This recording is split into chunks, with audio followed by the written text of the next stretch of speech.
Okay. Praise the lord sisters and brothers. అందరు కూడా మరి క్రిస్మస్ పనుల్లో బిజీగా ఉంటారు అనుకుంటాను. అందరికి కూడా advance happy Christmas. Thank you ఈ విశ్వదస్. Thank you. సో ఒక నెల నుంచి అడ్వెంట్ గురించి నేర్చుకుంటూనే ఉన్నారు. మరి మన చర్చెస్లో అయితే అడ్వెంట్లో 4th సండే కూడా కంప్లీట్ అయింది. మనం కూడా మన గ్రూప్లో అనేక విషయాలను, యేసుప్రభు జన్మను గురించి అనేక విషయాలను మనము నేర్చుకుంటూ వస్తున్నాం. నేను కూడా కొన్ని వీడియోస్ విన్నాను నేను. అయితే ఏంటి అడ్వెంట్ అంటే ఏంటి అని మనము ఆలోచిస్తే దాని లిటరల్ మీనింగ్ కమింగ్ అన్నారు. కాబట్టి ప్రభు వచ్చినారు కాబట్టి ఆయన రావడాన్ని సూచిస్తూ అడ్వెంట్ అనే ఒక ప్రక్రియను మనం ప్రారంభించి ఈ డిసెంబర్ మంత్ వచ్చేటప్పటికి నవంబర్ 25th నుంచో అలా క్యారల్స్ పాడుతూ ప్రభు రాకడను గురించి గుర్తునే ఉంటుంది. జ్యోతి, మనం చిన్నగా ఉన్నప్పుడు చర్చ్ నుంచి ఉదయాన్నే 4:35కి అంతా పాటలు పాడుతూ వచ్చేవాళ్ళు. మరి నంద్యాల ఇప్పుడు వస్తున్నారా లేదా నాకు తెలీదు. వస్తున్నారు. అలా వస్తున్నారా? గుడ్. అలా వచ్చిన వాళ్ళు పాటలు పాడుతూ యేసయ్య జన్మాన్ని గురించి, రెండవ రాకడను గురించి తెలియజేసే పాటలను సంతోషంగా పాడుతూ వినిపించేవాళ్ళు. అదొక హెచ్చరికగా మనందరికీ ఉండేది. ఉదయాన్నే లేసి ఆ యొక్క సాంగ్స్‌ను మరి మనం ఆనందించేవాళ్ళం. అయితే ఆ అడ్వెంట్ అనేది మరి మనము ఇప్పుడు ఆ డేస్‌లో మనం ఉన్నాం గాబట్టి, మరొకసారి యేసయ్య జన్మను గురించి మనము మాట్లాడుకుందాము. ఒక మాట చదువుతాను. జెకర్యా గ్రంథము 2వ అధ్యాయము 10, 11. సియోను నివాసులారా, నేను వచ్చి మీ మధ్య నివాసం చేతును, సంతోషముగా నుండి పాటలు పాడుడి, ఇదే యెహోవా వాక్కు. ఆ దినమున అన్యజనులు అనేకులు యెహోవాను హత్తుకొని నాకు జనులగుదురు. నేను మీ మధ్య నివాసం చేతును, అప్పుడు యెహోవా నన్ను మీ యొద్దకు పంపియున్నాడని మీరు తెలుసుకుందురు. ప్రియ ప్రభువా, కృపగల దేవా, మీ కృపను బట్టి నాయన తండ్రి, ఈ రాత్రికాల సమయంలో మీ శ్రేష్టమైన సన్నిధిలో చేరిన ఆయన తండ్రి, పాటలు పాడి మిమ్మల్ని మహిమపరచుటకు నాయన, నీ సన్నిధిలో ప్రార్థించుటకు, వాక్యాన్ని ధ్యానించుకుంటకు మీరు చూపుతున్న కృపను బట్టి మీకే స్తోత్రం నాయన. తండ్రి, మాట్లాడన ఎండగా నాయన తండ్రి, మీరే నన్ను అభిషేకించండి. మీ సెలవు చాటున నన్ను మరుగుపరిచిన ఆయన మీరే మాతో మాట్లాడండి. మా ప్రతి ఒక్కరికి ఉన్న ఆత్మీయ అక్కర్లు మీకు తెలిసిన ఆయన తండ్రి, మాకేం అవసరమో అది మాతో మాట్లాడమని విన్న వారందరూ కూడా నాయన దాన్ని స్వీకరించుటకు రెడీగా ఉండేటట్లుగా వారి మనసును సిద్ధపరచమని నా ప్రభును ప్రియరక్షకుడైన యేసయ్య ఘనమైన నామమున ప్రార్థించి వేడుకొంచున్నాను తండ్రి. సో మనము పాత నిబంధనలో యేసు ప్రభు రాకడను గురించి అనేక మంది ప్రవక్తలు ప్రవచించడం మనకు తెలుసు. అదే సమయంలో నూతన నిబంధనకు వచ్చేటప్పటికి మత్తయి సువార్తలో, లూకా సువార్తలో, ఆ 2 సువార్తల్లో కూడా మరి ఎక్కువగా ప్రభు మొదటి జన్మను గురించి, ఆయన ఈ లోకంలో పుట్టడాన్ని గురించి ఎక్కువగా వివరించబడ్డం మనం చూస్తాం. ఇలా ఎవరికి పుట్టాడు, ఎట్లా, ఎక్కడ పుట్టాడు, ఇవన్నీ కూడా సుస్పష్టంగా పరిశుద్ధాత్మ మరి తన భక్తుల ద్వారా వ్రాయించి పెట్టడం మనం చూస్తా ఉన్నాం.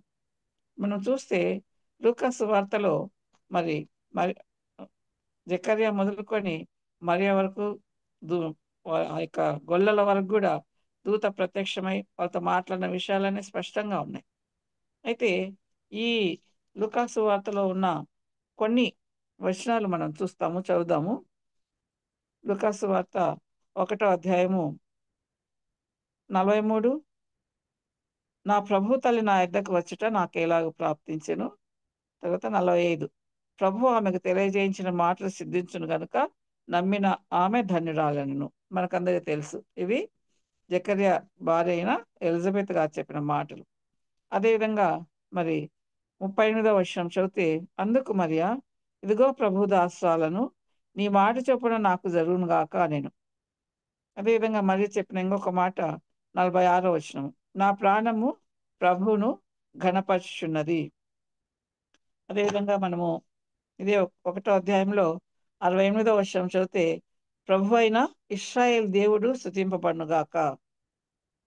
ఆ తర్వాత మనము ఈ యొక్క గొర్రెల కాపరులను గురించి చూస్తే రెండవ అధ్యాయము 15వ వచనంలో, ఆ దూతలు తమ యొద్ద నుండి పరలోకమునకు వెళ్ళిన తర్వాత ఆ గొర్రెల కాపర్లు జరిగిన ఈ కార్యమును ప్రభు మనకు తెలియచేయించి ఉన్నాడు అని చెప్తా ఉన్నాడు.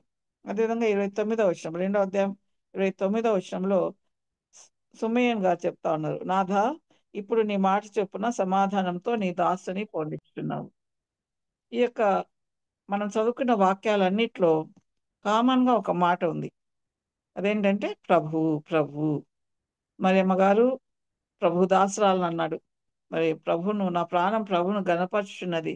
అదేవిధంగా ఎలిజబెత్ గారు ప్రభు అని సంబోధించినారు. అదేవిధంగా జకర్యా గారు, దూతలు, వీళ్ళందరూ కూడా ప్రభు అంటే లార్డ్ అని చెప్తా ఉన్నారు.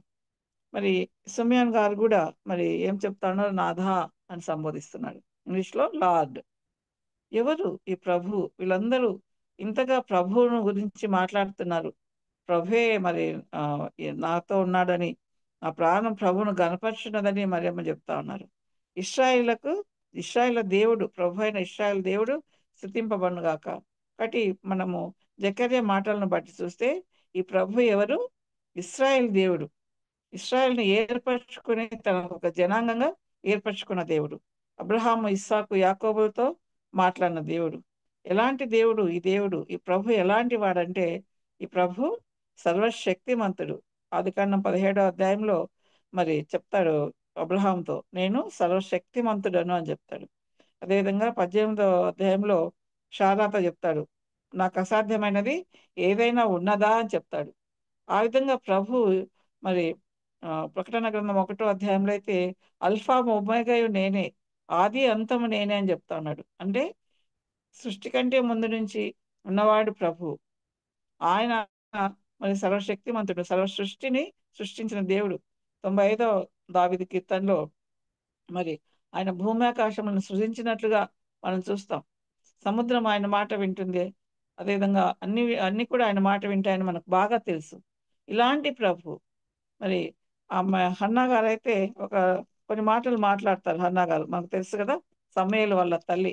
2వ అధ్యాయంలో చూస్తే ఆయనంట 2వ అధ్యాయం 2వ వచనంలో, యెహోవా వంటి పరిశుద్ధ దేవుడు ఎవడునూ లేడు. కాబట్టి ఆ ప్రభువు పరిశుద్ధమైన దేవుడు. అదేవిధంగా ఇంకా ముందుకెళ్తే గిన మరి 3వ వచనంలో, యెహోవా అనంత జ్ఞాని యగు దేవుడు. కాబట్టి ఆయన సర్వశక్తిమంతుడు, పరిశుద్ధమైన దేవుడు, అనంత జ్ఞాని అయిన దేవుడు, సర్వశక్తిమంతుడు, యుగ యుగములు ఉండే దేవుడు. అదేవిధంగా ఆయన అన్ని చోట్ల ఉండే దేవుడు, అన్ని సమయాల్లో ఉండే దేవుడు, నిన్న నేడు నిన్న నేడు నిరంతరం ఏకరీతిగా ఉండే దేవుడు. అలాంటి దేవుడు, ప్రభు అయిన దేవుడు మరి మనల్ని ఎంతగా ప్రేమించినాడంటే, మన కోసము మరి తన సొంత కుమారునే పంపించినాడు. అదే కదా మనం క్రిస్మస్ చేసుకుంటున్నాం.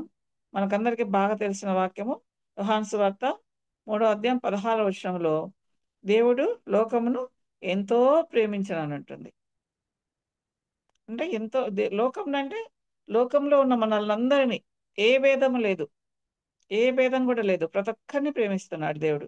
వాళ్ళు ఎవరైనా సరే, ఇలాంటి రిలీజన్కి సంబంధించిన వాళ్ళైనా సరే, ఏ దేశానికి సంబంధించిన వారైనా సరే, ఎలాంటి భాషలకు సంబంధించిన వారైనా సరే, వాళ్ళందరినీ కూడా మరి ప్రభు ప్రతి ఒక్కరిని ప్రేమిస్తున్నాడు.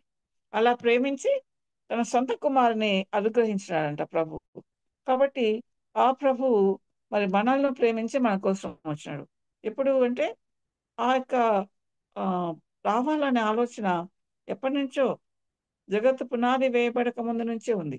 కానీ ఎప్పుడు వచ్చినారు అంటే, గలతీలకు రాసిన పత్రిక, పౌలు గారు గలతీలకు రాసిన పత్రికలో చూస్తే 4వ అధ్యాయము 4వ వచనంలో, అయితే కాలము పరిపూర్ణమైనప్పుడు దేవుడు తన కుమారుని పంపెను. ఆయన స్త్రీ యందు పుట్టి మనము దత్తపుత్రము కావాలని ధర్మశాస్త్రమునకు లోబడిన వారిని విమోచించుటకై ధర్మశాస్త్రమునకు లోబడిన వాడాయను. అంటే ఆయన స్త్రీ యందు పుట్టినాడంట. ఒకసారి ఊహించుకుందాము, ప్రభు అయిన యేసయ్య మరి రాజులకు రాజు, అత్యున్నత సింహాసనం మీద ఆసీనుడైన దేవుడు, సమీపింపరాని తేజస్సులో నివసించే దేవుడు. అలాంటి ప్రభు తను తాను తగ్గించుకొని మరి ఈ లోకానికి మదర్ మేరీ గర్భంలో వచ్చినాడంటే, ఆ గర్భంలో ఉన్నప్పుడు లోకానికే వెలుగైన దేవుడు మరి ఆ గర్భంలో ఆ చీకటిలో ఉన్నాడు. ఒకసారి ఊహించుకుంటే చూడండి ఎలా ఉంటుంది. మనకందరికీ తెలుసు. మనలో తల్లులం ఉన్నాం చాలా మందిమి. ఎలా ఉంటాడు బిడ్డ లోపల అని. ప్రతిదానికి మరి ఫుడ్‌కు, ఆక్సిజన్‌కి అన్నిటికి తల్లి మీద డిపెండ్ అయుంటాడు. అలాంటి స్థితిలోకి రావడానికి ఇష్టపడినాడు దేవుడు. అదేవిధంగా మరి ఇన్ఫాన్సీ స్టేజ్‌లో చిన్న బిడ్డగా ఉన్నప్పుడు మరి తనకు ఎలాంటి అవసరం ఉన్నా ఏడ్చి తల్లిని పిలుచుకుంటాడు. ఏదైనా ఒక ప్రాబ్లమ్ వచ్చిందనుకోండి, అది ఏదైనా ప్రాబ్లమ్ కావచ్చు, ఆకలి కావచ్చు, ఇంకేదైనా కావచ్చు. He has to depend on the mother. మన పిల్లల్ని మనం చూస్తున్నాం గదా! కొన్నిసార్లు నిస్సహాయంగా ఏడుస్తుంటారు. ఎ ఎత్తుకోవాలని ఏడుస్తుంటారు. ఏదైనా దోమ, చీమ ఇలాంటివి కుట్టినప్పుడు ఏడుస్తా ఉంటారు. మరి ఇలాంటి పరిస్థితి ఎందుకు ప్రభు తెచ్చుకున్నాడు? అంతగా మనల్ని ప్రేమించినాడు ప్రభు. మరి ఇంకా కొంచెం పెద్దగయిన తర్వాత ఆయన ఏం చేశాడంట? తల్లిదండ్రులకు విధేయుడై ఉన్నాడంట. తల్లిదండ్రులకు విధేయుడుగా ఉన్నాడని ఆయన గురించి రాయబడింది. అంతగా ఒక మానవులకు మేరీ, జోసెఫ్ ఇద్దరు కూడా మానవులే గదా! వాళ్ళకు లోబడి, వాళ్ళకు విధేయంగా ఉండవలసిన పరిస్థితి ఎందుకు తెచ్చుకున్నాడు ప్రభు? అంటే మనం చూస్తాం హెబ్రీయులకు రాసిన పత్రిక ఎవరైనా చదువుతారా? హెబ్రీయులకు రాసిన పత్రిక 2 అధ్యాయము 14, 15. హెబ్రీ 2, 14, 15. కాబట్టి ఆ పిల్లలు రక్తమాంసములు గలవారైనందున ఆ ప్రకారమే మరణము యొక్క బలము గలవానిని అనగా అపవాదిని మరణం ద్వారా నశింపజేయుటకును జీవితకాలమంతయు మరణ భయము చేత దాస్యమునకు లోబడిన వారిని విడిపించుటకును ఆయన కూడా రక్తమాంసములలో పాలివాడాయను. కాబట్టి మనమందరం రక్తమాంసాలు కలిగిన వాళ్ళం. ఇంత స్పష్టంగా పరిశుద్ధ గ్రంథం చెప్తా ఉంది చూడండి. మనకు ఉన్నట్లుగా రక్తమాంసాలు ఎందుకు పొందినాడంటే శత్రువైన సాతాను. నిన్న దేవుని రాజ్యాన్ని గురించి, దేవుని రాజ్యాన్ని ఎస్టాబ్లిష్ చేయడానికే ప్రభు ఈ లోకానికి వచ్చిన్నాడని విన్నాం కదా! మరి అలాంటి రాజ్యంలోకి మనం వెళ్ళకూడదని శత్రువైన సాతాను మరి ఎప్పుడైతే ప్ర ప్రయత్నిస్తా ఉన్నాడో ఆ అపవాదిని నశింపచేయడానికంట. ఆ తర్వాత దాస్యానికి లోబడి ఉన్న మనల్ని విడిపించడానికంట. పాపపు దాస్యంలో ఉన్న మనల్ని విడిపించడానికి ఆయన ఈ లోకానికి వచ్చి రక్తమాంసాలలో పాలువాడాయను. అలాంటి జీవితాన్ని జీవించడానికి ప్రభు ఇష్టపడినాడంటే అది కేవలము మరి నా పట్ల మీ పట్ల ఉన్న ప్రేమ, ఆయన ప్రేమ. వివరమైన చెప్పగలమా? మనము మరి దాస్యానికి లోబడలేము, నేను పాపం చేయడం లేదు, పాపంకి నా మీద ఏలుబడి లేదు అని ఎవరమైనా చెప్పగలమా? ప్రపంచంలో ఉన్న ప్రతి వాళ్ళు కూడా మరి పాపాన్ని చేసినారు, పాపాన్ని చేస్తున్నారు. కాబట్టి ఇలాంటి వాళ్ళను నా రాజ్యానికి ఎలా తీసుకుపోగలను నేను? నా రాజ్యం అంటే నా రాజ్యంలో మరి పరిశుద్ధులే ఉండాలి కదా! నేను పరిశుద్ధులను గనుక మీరును పరిశుద్ధులైండుడి అని ప్రభు కోరుకుంటా ఉన్నారు. అలాంటి పరిశుద్ధులే ఉండాలి కదా! మరి వీళ్ళని నేను తీసుకుపోవాలంటే ఈ యొక్క పాపాల నుంచి నేను వారికి విముక్తి కలిగించాలనే ఏకైక ఉద్దేశంతో మనల్ని రాజ్య నివాసులుగా చేయాలి అనే ఉద్దేశంతో ప్రభు ఈ లోకానికి వచ్చారు. మరి మనకందరికీ తెలుసు ప్రవక్తలు చాలా మంది యేసయ్య గురించి చెప్పినారు. కానీ ఇందాక జకర్యాను గురించి చెప్పిన మాటలు కూడా చదువుకున్నాం. అయితే అందరికంటే ఎక్కువగా మనము యెషయా ప్రవక్తను గురించి మనము తెలుసుకుంటూ ఉంటాం. ఆయన చెప్పిన మాటల నుంచి ప్రభువుని గురించి ఎక్కువగా తెలుసుకుంటుంటాం. ప్రభు యొక్క రాకడను గురించి. సో, ఆయన 6వ అధ్యాయంలో యెషయా 6వ అధ్యాయంలో చివరి వచనంలో ఆయన ద్వారా ప్రభు ఏం చెప్తున్నాడంటే, "అట్టి మొద్దు నుండి పరిశుద్ధమైన చిగురు పుట్టును" అని చెప్తున్నాడు. యెషయా గ్రంథము 6వ అధ్యాయం చివరి వచనం 13వ వచనం. ఆ తర్వాత 7వ అధ్యాయంలో ఒక రాజును గురించి రాయబడి ఉంటుంది. ఆహాజు రాజును గురించి. అయితే ఆ సందర్భం అంతా మనం ఇప్పుడు చర్చించాం. కానీ అక్కడ ప్రభువు మరి స్పష్టంగా యెషయా ద్వారా మాట్లాడుతున్నాడు. 7వ అధ్యాయము 14వ వచనం. చదువుతారా ఎవరైనా? యెషయా 7:14. ఫోర్టీన్. కాబట్టి ప్రభువు తానే ఒక సూచన మీకు తెలుపును, ఆలకించుడి. కన్యక గర్భవతి అయి కుమారుని కని అతనికి ఇమ్మానుయేల్ అని పేరు పెట్టును. కాబట్టి స్పష్టంగా ఇక్కడ మరి యేసయ్య జన్మాన్ని గురించి ప్రభు ఒక సూచనగా ఇస్తున్నాడు ఆ ఇశ్రాయేల్ జనాంగానికి. అక్కడ 6వ అధ్యాయంలోనేమో చిగురు పుట్టును అని చెప్పినారు. ఆ తర్వాత ఆహ్, యేసయ్య ఇమ్మానుయేలుగా పుడతాడనే విషయాన్ని చెప్తా ఉన్నాడు. మనం జకర్యా గ్రంథం చూస్తే అక్కడ చిగురుని గురించి రాయబడి ఉంటుంది. ఒకసారి ఆ వచనం చదువుతాను. జకర్యా గ్రంథము 6వ అధ్యాయము 12, 13. జకర్యా 6వ అధ్యాయము 12, 13.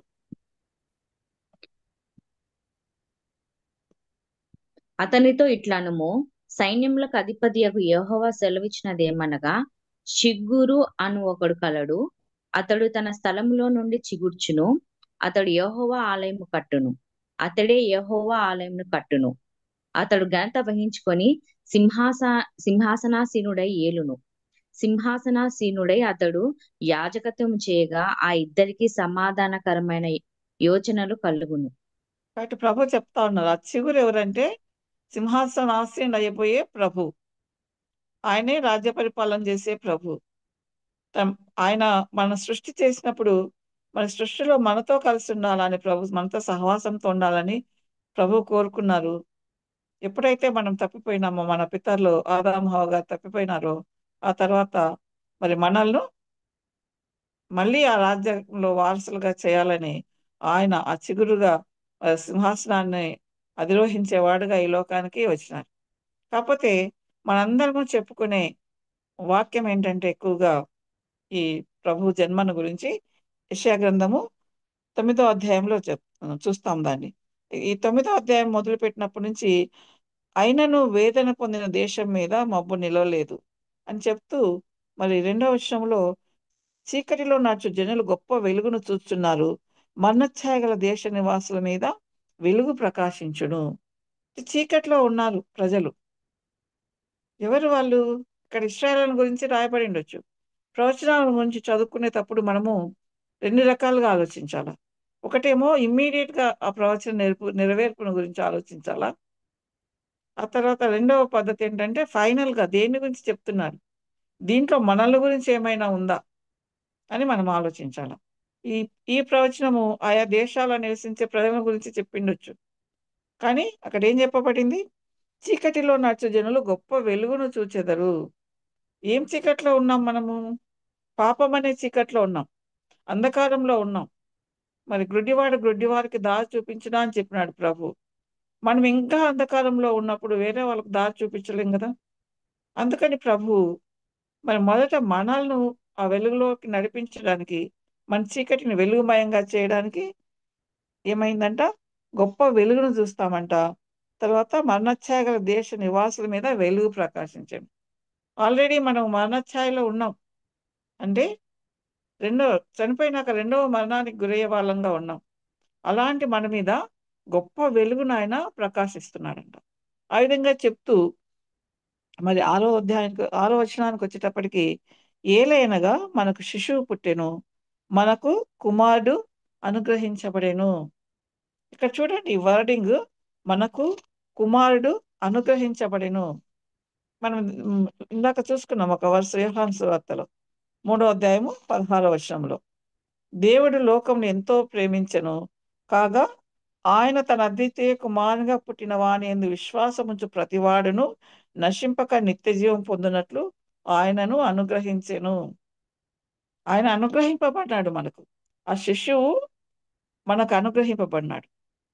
ఎవరు మనకు అనుగ్రహింపబడిన ఆ శిశువు ఎవరు అని మనం చూసుకుంటే మరి చూసుకుందాం.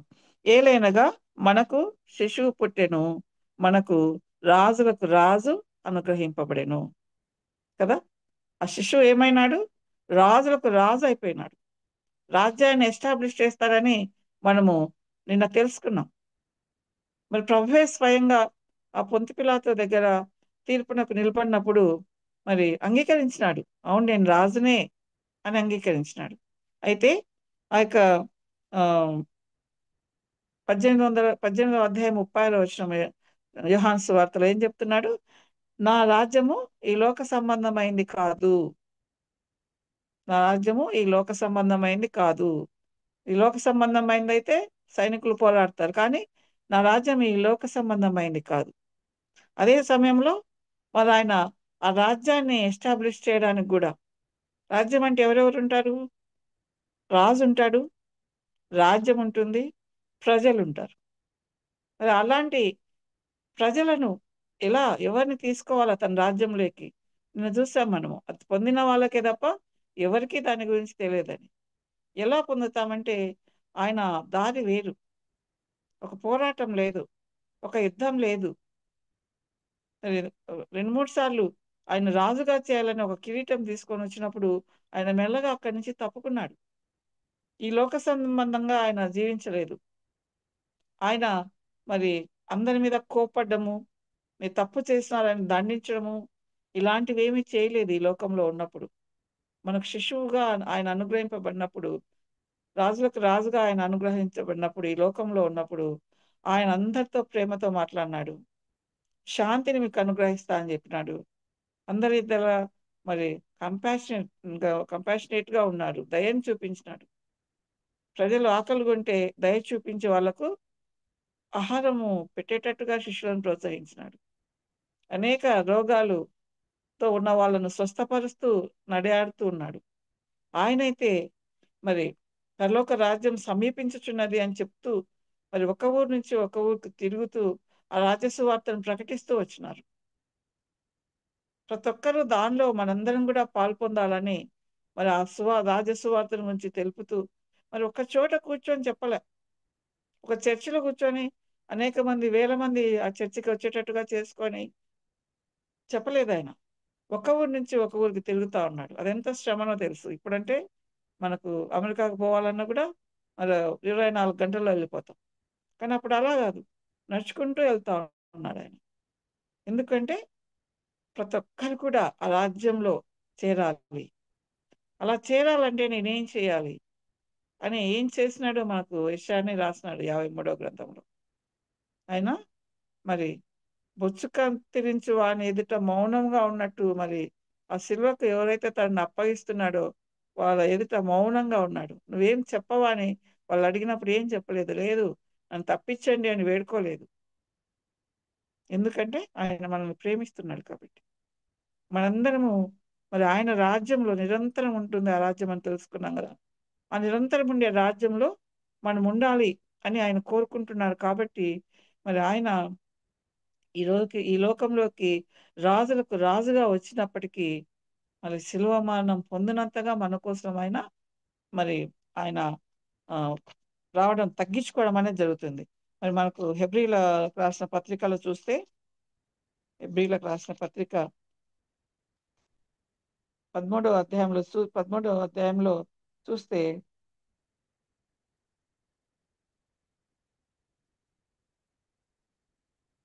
12వ వచనం.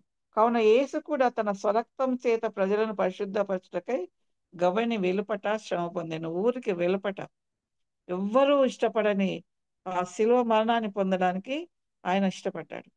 ఈ లోకానికి రావడమే మరణించడం కొరకు వచ్చినాడు.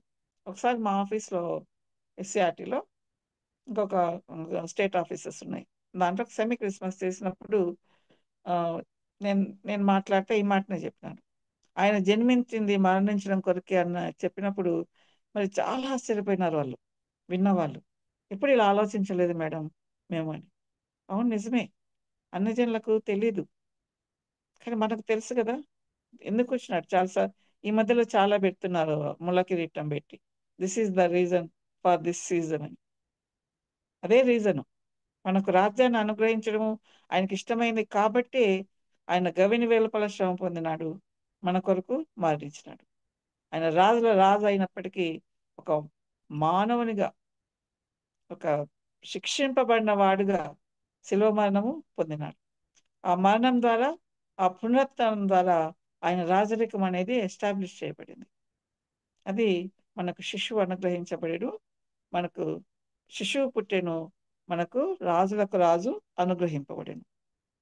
రెండవదిగా మనకు శిశువు పుట్టెను, మనకు రక్షకుడు అనుగ్రహింపబడెను. పుట్టిన శిశువు మనకు రక్షకుడుగా ఉన్నాడు.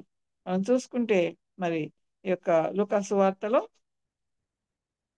ఏమని చెప్పబడింది? మరియమ్మతో మాట్లాడేటప్పుడు లూకాసు వార్త 1వ అధ్యాయము 31వ వచనంలో, ఇదిగో నీవు గర్భము ధరించి కుమారుని కని ఆయనకు యేసు అను పేరు పెట్టుదువు.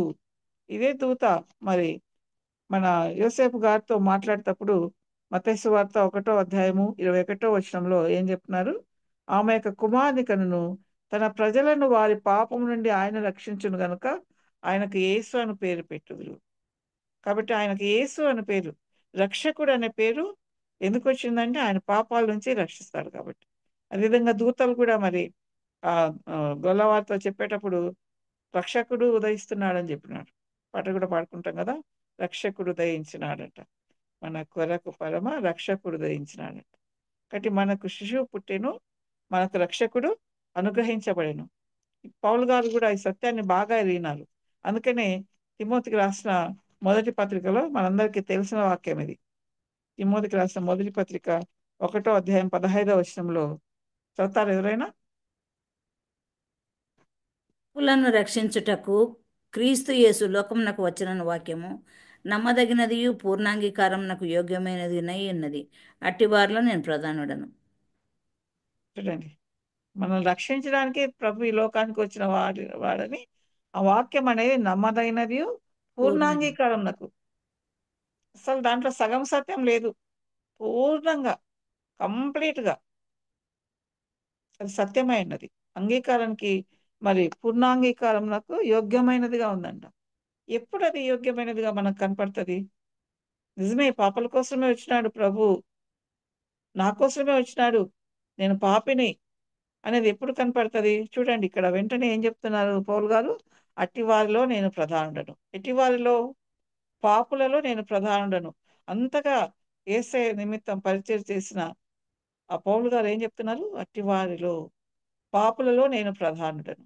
ఎప్పుడు ఆయన మనకు రక్షకుడు అవుతాడంటే, నశించిన దాన్ని వెతికి రక్షించడానికే నేను వచ్చినానని ప్రభు చెప్పినాడు.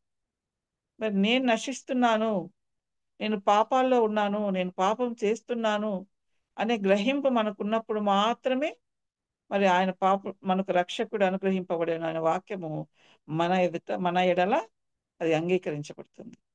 ఇంకా నేను పాపం చేయడం లేదు అని మనలో ఎవరైనా అనుకుంటే, ఏం చేస్తాను, నేను తప్పులు ఏం చేయను, అయినా ఇంతకుముందు చేసేవాడిని, ఇప్పుడు అన్నీ వదిలిపెట్టినాను, నాలో తప్పే లేదు, నేను పాపమే చేయడం లేదు అని అనుకుంటే ఆయన మనకు రక్షకుడు. అలాంటి వాళ్లకు రక్షకుడు అనుగ్రహింపబడలేదు, కేవలం శిశువు మాత్రమే పుట్టినాడు. కాబట్టి రాజులకు రాజు అనుగ్రహింపబడినాడు, రక్షకుడు అనుగ్రహింపబడినాడు. ఆ తర్వాత మనకు శిశువు పుట్టెను, మన పాపములను మోసుకొని గొర్రెపిల్ల అనుగ్రహింపబడెను. చెప్పుకున్నాం కదా మన రక్షకుడు పుట్టినాడని. ఆ రక్షణ ఎలా వచ్చిందంటే, మరి యోహాన్ గారు చెప్తారు కదా, లోక పాపములు మోసుకొని పోవు దేవుని గొర్రెపిల్ల. లోకం అంటే మనందరం వస్తామని చెప్పుకున్నాం కదా. మరి మన పాపాలన్నిటినీ భరించే దేవుని గొర్రెపిల్లగా ఆయన వచ్చినాడు కాబట్టి మరి ఆయన మనకు రక్షకుడిగా ఉన్నాడు. సో మనకు శిశువు అనుగ్రహించబడెను, మన పాపములను మనకు శిశువు పుట్టెను, మన పాపములను మోసుకొని గొర్రెపిల్ల అనుగ్రహింపబడెను. అదేవిధంగా మనకు శిశువు పుట్టెను, మనకు కాపరి అనుగ్రహింపబడెను. నిజమే, ఒప్పుకున్నాం, మనం పాపాలు చేస్తున్నామని ఒప్పుకున్నాం. తర్వాత ఆయన రక్షకునిగా అంగీకరించినాం.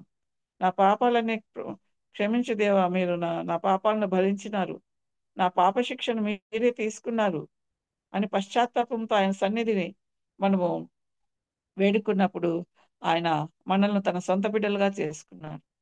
అమూల్యమైన తన రక్తం చేత మనల్ని కొన్నాడు ఆయన. మరి క్షేమైపోయే వెండి బంగారు లాంటి దాంట్లో కొనలేదు, కానీ అమూల్యమైన తన రక్తం చేత మనల్ని విడిపించినాడు. అది మనం నమ్ముతున్నాం.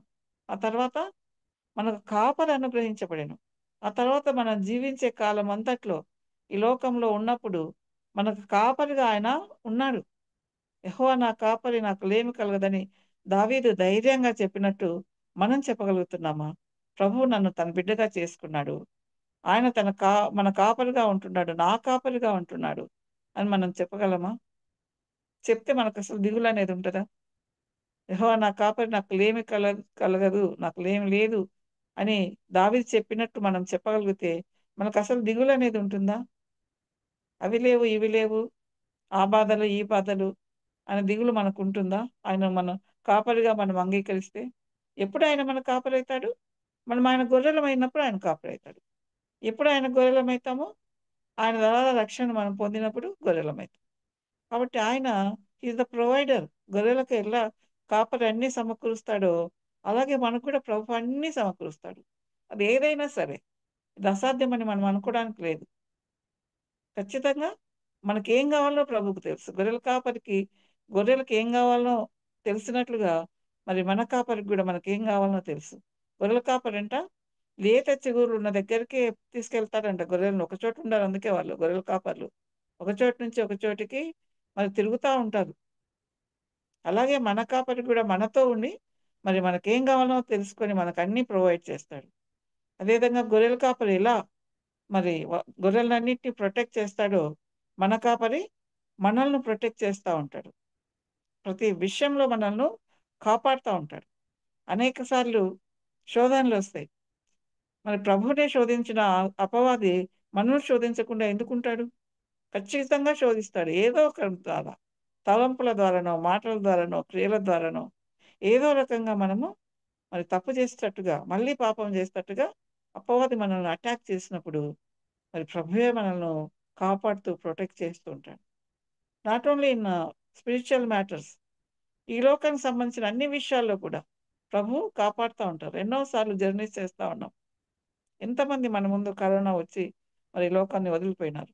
కానీ ప్రభు కృపను బట్టి మనల్ని కాపాడినారు కాబట్టి మనము మన జీవితాన్ని కొనసాగిస్తున్నాం. ఒక కాపరిగా మనల్ని నడిపిస్తున్నాడు. చాలా సార్లు మనకి హెల్త్ పాడైనప్పుడు నాకే వచ్చింది ఈ అనారోగ్యము అని అనుకుంటా ఉంటాం. అలాంటివి వచ్చినాయంటే, ప్రాబ్లమ్స్ వచ్చినాయంటే దాని వెనుక ఏదో ప్రభువుకు ఉద్దేశ్యం ఉంటుంది. ఆత్మీయంగా మనల్ని ఇంకా తన వద్దకు సమకూర్చుకునే ఉద్దేశాలు ప్రభువుకుంటాయి కాబట్టి కొన్నిసార్లు అనారోగ్యానికి మనం గురవుతా ఉంటాం. ఆర్థిక ఇబ్బందులు పడతా ఉంటాం. జాబ్‌లో కొన్ని ప్రాబ్లమ్స్ రావచ్చు.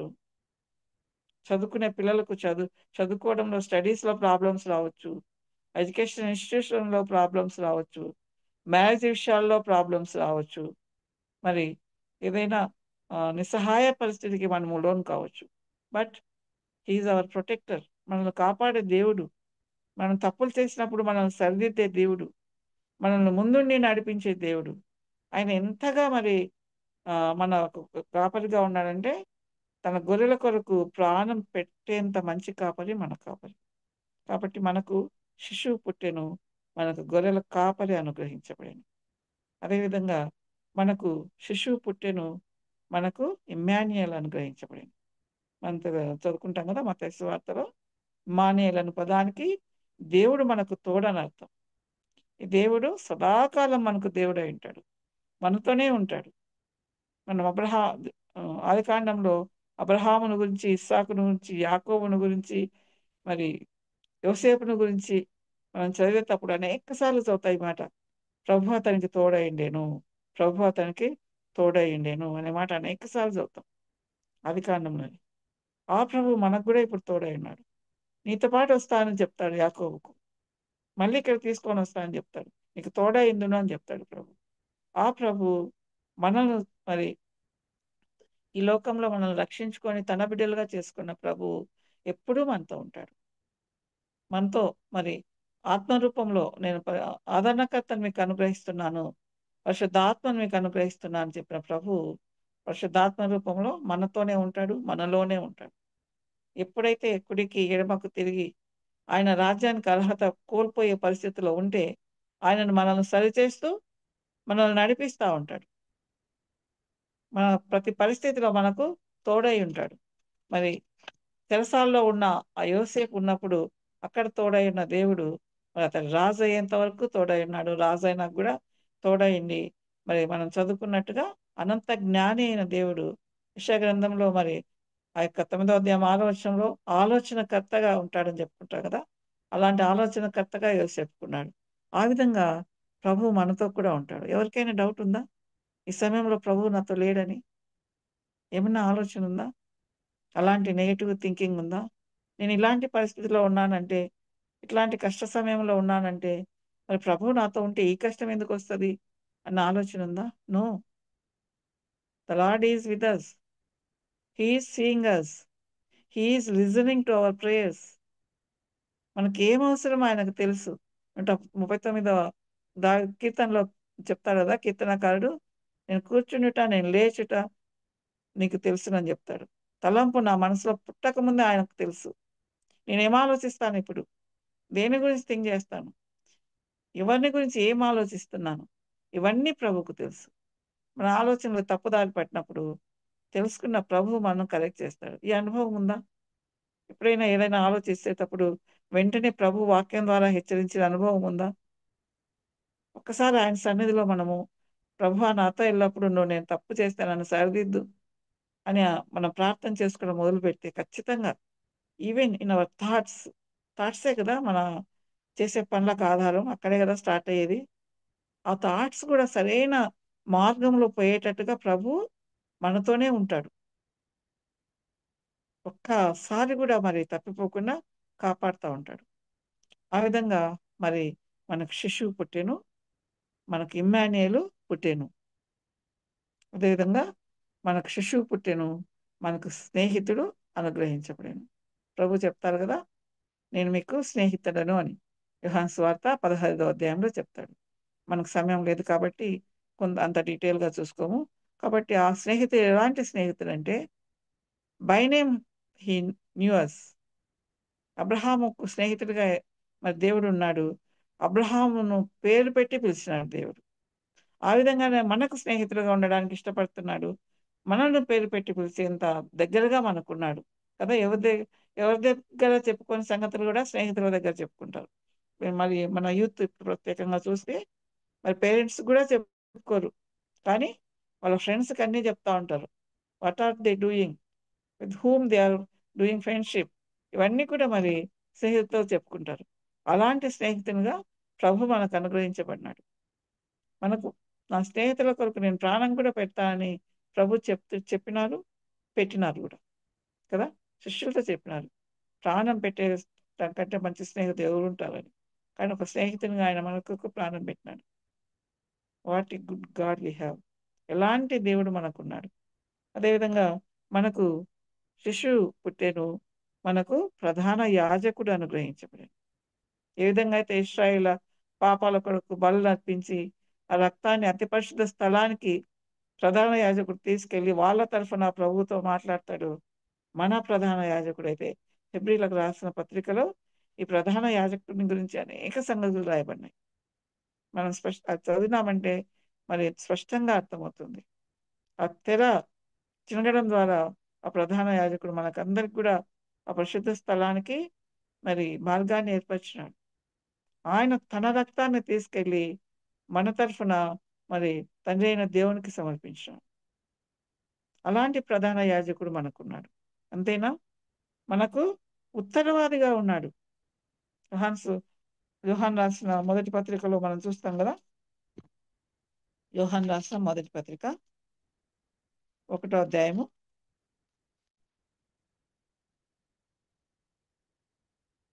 1వ వచనం చదువుతారా? 2వ అధ్యాయం 1వ వచనం చదువుతారా? యోహాను రాసిన మొదటి పత్రిక 2వ అధ్యాయం 1వ వచనం.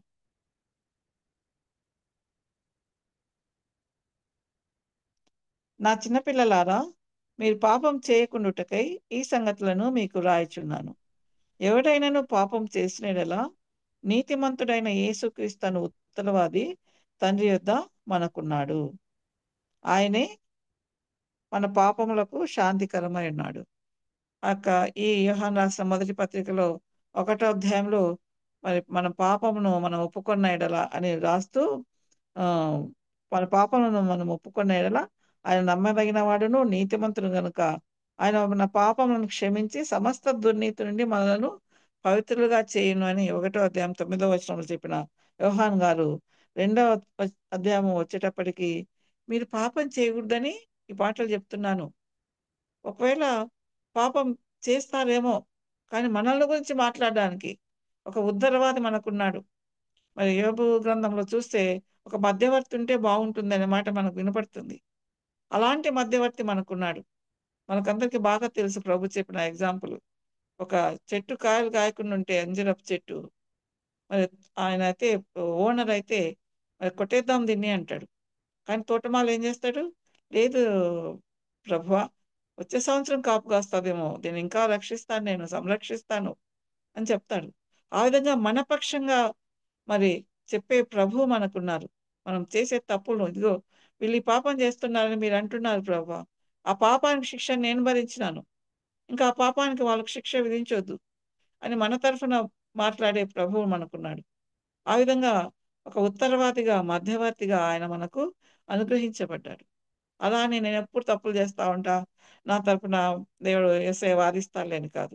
మనల్ని సరిచేయడానికి, ఎప్పటికప్పుడు మనల్ని సరిచేస్తూ, ఆ పాపాన్ని గురించి మనకు జ్ఞప్తి చేస్తూ, మనం వాటిని వదిలిపెట్టి మళ్ళీ పరిశుద్ధంగా మన పాపములను క్షమించి సమస్త దుర్నీతి నుండి ఆయన పవిత్రులుగా చేస్తాడంట. ఆ విధంగా మనల్ని పవిత్రులుగా చేస్తూ తండ్రి దగ్గర ఉత్తరవాదిగా ఉంటున్నాడు. మనకు మన కాపరిగా మన తప్పుల గురించి తెలియజేస్తూ మనల్ని నడిపిస్తున్నాడు. ఇవన్నీ దేని కొరకంటే, ఈ విధంగా ప్రభువు అనుగ్రహించబడ్డం దేని కొరకంటే, మనల్ని ఆయన మరి ఫ్యూచర్‌లో వచ్చే రాజ్యంలో ఆ రాజ్య నివాసులుగా చేయడానికి, ఆ రాజ్యంలో ఆయనతో పాటు మనం కూడా ఉండడం కొరకే ప్రభు ఇవన్నీ చేస్తున్నాడు. దాని కొరకే ప్రభువు అనుగ్రహించబడినాడు. ఎప్పుడు?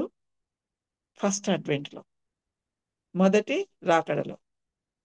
అడ్వెంట్ అంటే కమింగ్ అని చదువుకున్నాం గదా! రాకడ అని చదువుకున్నాం గదా! అలాంటి ఫస్ట్ అడ్వెంట్‌లో మనకు శిశువు మనకు శిశువు పుట్టెను. మనకు రక్షకుడు అనుగ్రహించబడెను. ఆ రక్షకునిగా ఇప్పుడు మనము రాజుకు రాజు అనుగ్రహించబడినాడు. రక్షకుడు అనుగ్రహించబడినాడు. మన పాపాలను మోసుకొని పోయే గొర్రెపిల్ల అనుగ్రహించబడినాడు. గొర్రెల కాపరి అనుగ్రహించబడినాడు. ఇమ్మాన్యుయేల్ అనుగ్రహించబడినాడు. ఇవన్నీ మనం తెలుసుకున్నాం. ఇవన్నీ ఎప్పటికంటే ఫస్ట్ అడ్వెంట్ కొరకు. కానీ రెండవ అడ్వెంట్ కూడా ఉంది. మనకందరికి తెలుసు రెండవ రాకడ గురించి. ఇందాక నేను చెప్పాను స్టార్టింగ్‌లో. నంద్యాలలో మరి ఆ యొక్క క్రిస్మస్ టైంలో పాటలు పాడడం కేవలం క్రిస్మస్ పాటలే కాదు. రెండవ రాకడను గురించి కూడా పాడతారు కదా! నాడు వచ్చినట్లు కాదు నేడు వచ్చుట. తేరి చూడరాదు క్రీస్తునింక జొత్తు మేచ్చట. ఈ పాట. మహిమాతో మన యేసు. ఆ పాట. ఇంకా చాలా పాటలు. రాజాది రాజా రారా. ఇలాంటి పాటలు పాడుతూ మనల్ని హెచ్చరిస్తారు. Not only first coming, there is second coming. రెండవ రాకడ ఉంది అని చెప్పడానికి, ఆ రెండవ రాకడ వచ్చిన తర్వాత ఆయన రాజ్యం ఎస్టాబ్లిష్ చేయబడుతుంది. ఆ రాజ్యంలో మనమందరం ఉంటాం. కాబట్టి ఆ రాజ్యానికి అర్హులు కాండి. అర్హత సంపాదించుకోవాలి. అప్పుడు ప్రభు మరి గొర్రెపిల్లగా వచ్చినాడు. ఇప్పుడు సింహంలాగా వస్తున్నాడు. మన పాపాలన్నీ మనం ఏం చేస్తున్నాం అవన్నీ ప్రభువుకు తెలుసు. ఇంకా ఆయన రక్షించుకున్న తర్వాత కూడా మరి పాపంలో కొనసాగితే మరి ఆయన్ను మనం ఎదుర్కోలేమని హెచ్చరిస్తూ మరి ఆ పాటలు పాడుతున్నారు. నిజంగా మనం మన చర్చెస్ గురించి ఆలోచిస్తే ఎంతగా ఆలోచించి మిషనరీస్ ఆ సిస్టమ్ అనే దాన్ని ఏర్పరిచినారు. క్రిస్మస్ వస్తుందంటే నాట్ ఓన్లీ ఫస్ట్ కమింగ్ గురించి కాదు, సెకండ్ కమింగ్ గురించి కూడా ఆలోచించాలని అప్పుడే వాళ్ళు ఆలోచించినారు. కాబట్టి మనల్ని ఆ విధంగా హెచ్చరింపజేసే పాటలు పాడే విధంగా వాళ్ళు ఏర్పాటు చేసినారు. మరి ఆ రెండవ రాకడ కొరకు సిద్ధమవుతున్నామా? ఒకటవ రాకడ, రెండవ రాకడ. But there is a secret coming in the middle. ఒకటవ రాకడకు, రెండవ రాకడకు మధ్యన ఒక రహస్య రాకడ ఉంటుందని చెప్పబడుతుంది. దీని గురించి చాలామంది చాలా రకాలుగా చెప్తున్నారు. కొంతమంది ఆల్రెడీ అయిపోయిందని చెప్తున్నారు. రకరకాలుగా చెప్తున్నారు. దాన్నే మనం ర్యాప్చర్ అంటున్నాం. ఒకసారి ఈ వచనం చదువుకుందాము. అపోస్తలుడైన పౌలు తెస్సలోనికలకు రాసిన మొదటి పత్రిక 4వ అధ్యాయము 15, 16 చదువుతారండి. అపోస్తలుడైన మేము పౌలు ప్రభువు మాటను బట్టి మీతో చెప్పున్నదేమనగా, ప్రభువు రాకడ వరకు సజీవులమై నిలిచి ఉండు మనము నిద్రించిన వారి కంటే ముందుగా ఆయన సన్నిధి చేరము. ఆర్భాటముతోనూ ప్రధాన దూత శబ్దంతోనూ దేవుని బూరతోనూ పరలోకం నుండి ప్రభువు దిగివచ్చును. క్రీస్తునందుండి మృతులైన వారు మొదట లేతురు. Thank you Jyoti. సో ఇది సీక్రెట్ కమింగ్ గురించి తెలియజేస్తుంది, రాప్చర్ గురించి తెలియజేస్తుంది. ఎవరైతే సిద్ధంగా ఉన్నారో మరి మనము మృతులలో నమ్మిన వాళ్ళు ఎత్తబడిన తర్వాత మనం కూడా ఎత్తపడతాం. ఒక్క సెకండ్లో రెప్పపాటులో ఎత్తపడతాం. మరి ఇంకా రాలేదు ఇంకా రాలేదు అని అంటున్నప్పుడు పేతురు గారు ఒక మాట చెప్తారు.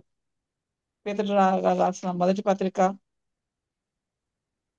రెండవ పత్రిక అండి, రెండవ పత్రిక అని 3వ అధ్యాయము 9వ వచనం. కొందరు ఆలస్యమని ఎంచుకున్నట్లు ప్రభు తన వాగ్దానం గురించి ఆలస్యం చేయవాడు కాడు, కానీ ఎవడును నశింపవాలని నిశ్చయింపక అందరూ మారు మనస్సు పొందవాలని కోరుచు మీరెలా దీర్ఘశాంతం గలవాడై ఉన్నాడు. మన కోసమే ప్రభు రెండవ ఆ యొక్క రహస్య రాకను లేట్ చేస్తున్నాడేమో, మనం ఇంకా రక్షించబడలేదని, మనల్ని మనం సరిచేసుకొని ఆయన మార్గంలో నడవడం లేదని, మన పట్ల దీర్ఘశాంతం కలిగి మళ్ళీ ఆయన రెండవ రాకను లేట్ చేస్తున్నాడు. కానీ నేను దొంగవలే వస్తాను, మీరు అనుకోనని గడియలో వస్తానని ప్రభు చెప్పినాడు. ఆయన ఎంతగా ప్రేమించినాడంటే ముందే అన్ని విషయాలు చెప్పి మనల్ని హెచ్చరించినాడు. కాబట్టి అలాంటి ప్రభు మనకున్నాడు. నిజంగా మనం ఎంత భాగ్యవంతులం. ఇశ్రాయేల్ గురించి మరి మోషే గారు కానీ ఇంకా అనేకులు చెప్తారు, ఓ ఇశ్రాయేలు నీ భాగ్యం ఎంత గొప్పదని. నిజంగా మనం ఎంత భాగ్యవంతులం. ఇవన్నీ ప్రభు మనకు తెలిపి మనల్ని హెచ్చరిస్తూ ఆయన రాజ్యం కొరకు మనల్ని సిద్ధం చేస్తున్నారు. కాబట్టి మనం ఎంత భాగ్యవంతులం.